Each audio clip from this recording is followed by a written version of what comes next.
So I tried the famous Dopamine Detox. You know the one. No phone, no internet, no friends, no fun for like a whole weekend.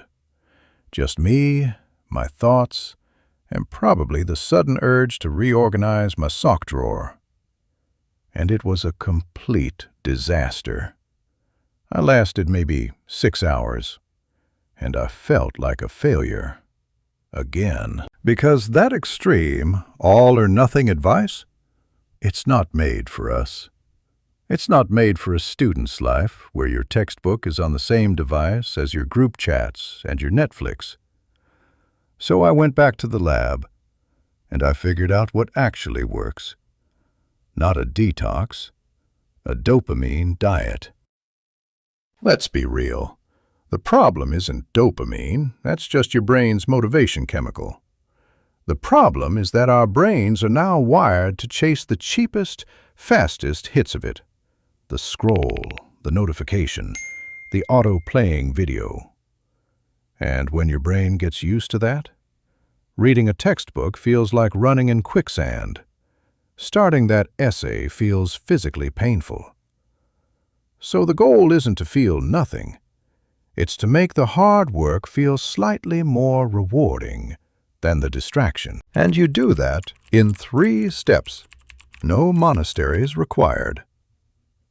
Step 1. The distraction autopsy. Not judgment, just intel. For the next 24 hours, your only job is to notice.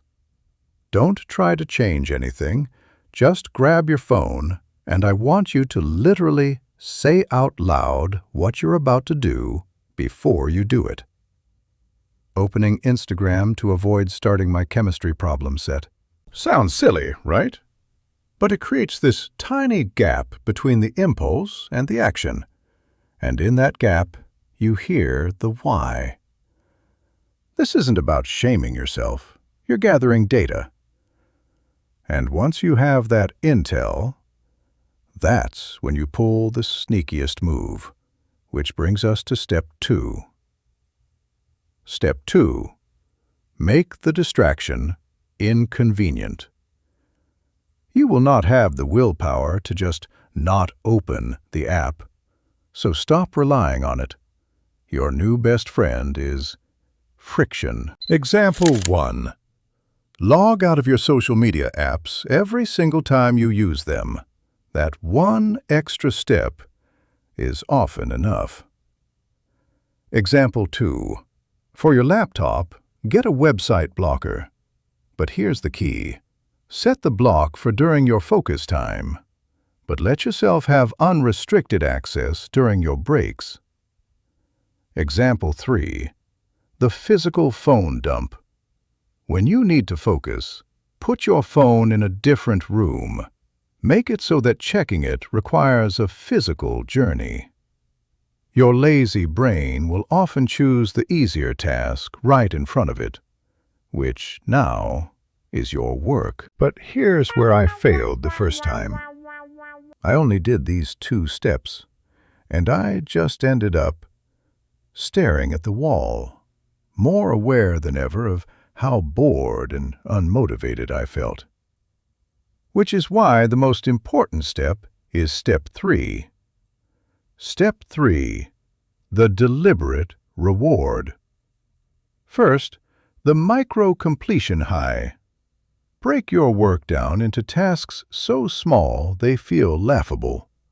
You physically check it off. You say, "Heck yes!" to yourself. It feels dumb, but it rebuilds the neural pathway that says doing work equals good feeling. Second, pair the pain with pleasure. This is my secret weapon. Only let yourself listen to that epic fantasy audiobook while you're doing a mundane task. So let's recap. It's not a brutal detox. 1. Observe your impulses without panic. 2.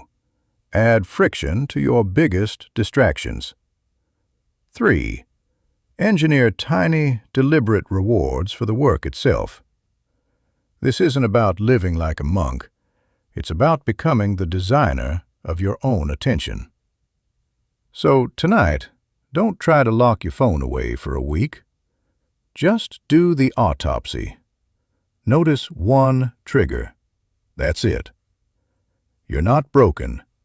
You're just living in a world designed to distract you. And now, you have a plan to design it back. Hit that like button if this resonated. Comment below with your #1 distraction trigger. Let's get real about it together.